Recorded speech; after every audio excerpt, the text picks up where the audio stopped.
एक ओर आतंकी घटनाएं और दहशतें, दूसरी ओर मैदान पर क्रिकेट की जश्न की तैयारी। क्या दोनों एक साथ चल सकते हैं? संसद में जब ऑपरेशन सिंदूर पर चर्चा चल रही थी, तभी AIMIM प्रमुख असदुद्दीन ओवैसी ने एक ऐसा मुद्दा उठाया जिसने न सिर्फ सरकार को कटघरे में खड़ा किया, बल्कि पूरे देश की अंतरात्मा को भी झकझोर दिया। उन्होंने सवाल किया कि जब भारत पाक के बीच व्यापार बंद है, जब बातचीत बंद है, जब खून बह रहा है, तो फिर क्रिकेट मैच कैसे खेला जा सकता है? वहीं ओवैसी के तीखे सवालों ने न सिर्फ संसद की बहस को सैन्य कार्रवाई तक सीमित रहने दिया, बल्कि नैतिकता, जिम्मेदारी और राष्ट्रहित की गहराइयों तक का एहसास करा दिया।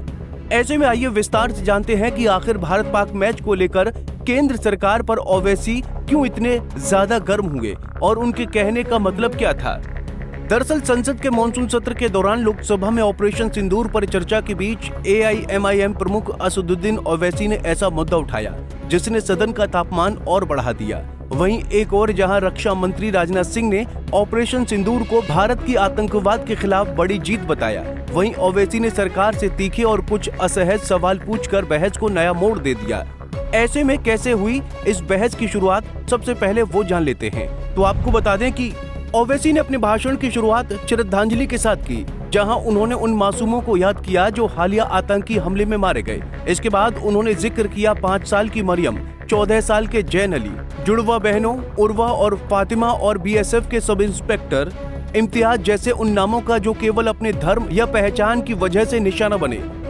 हालांकि असल ट्विस्ट तब आया जब ओवैसी ने भारत और पाकिस्तान के बीच प्रस्तावित क्रिकेट मैच पर सवाल दाग दिया। उन्होंने पूछा कि जब प्रधानमंत्री स्वयं कह चुके हैं कि खून और पानी एक साथ नहीं बह सकते, जब आतंकवाद और बातचीत साथ नहीं चल सकते, तब क्या क्रिकेट मैच खेलना नैतिक है?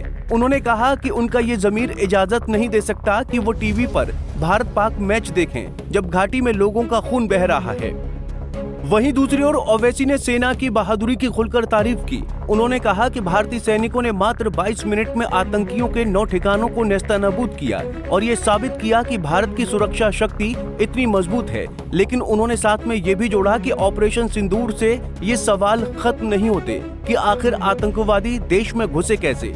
वहीं उन्होंने सदन में ये भी पूछा कि अगर जम्मू कश्मीर में 7.5 लाख सुरक्षा कर्मी तैनात हैं, तो 4 आतंकी कैसे घुस आए और मासूमों की जान कैसे चली गई? क्या ये विफलता नहीं, जवाबदेही किसकी है, उपराज्यपाल, IB या पुलिस की? इसके साथ ही ओवैसी ने अपने भाषण के दौरान सरकार की विदेश नीति पर भी सवाल उठाए।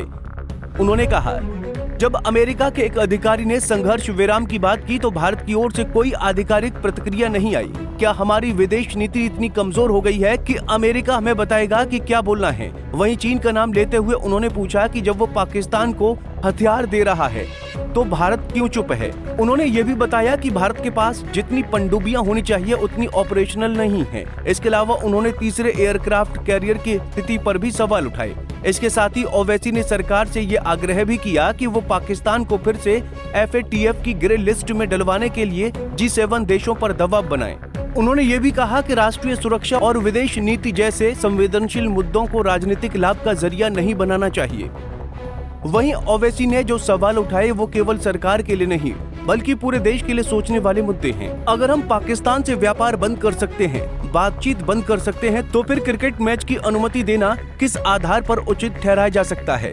क्या देश के उन शहीदों के परिजन ये सुनना चाहेंगे कि हमने ऑपरेशन किया, अब मैच देखिए? वहीं ओवैसी का ये भाषण केवल एक विरोध नहीं था, बल्कि एक ऐसा बयान था जिसने संसद को सोचने पर मजबूर कर दिया कि क्या हम अपने राष्ट्रीय हितों, सुरक्षा और आत्मसम्मान के साथ समझौता कर रहे हैं। और सबसे बड़ा सवाल यहाँ ये कि क्या सिर्फ मैच के नाम पर हम सब कुछ भूलने को तैयार हैं?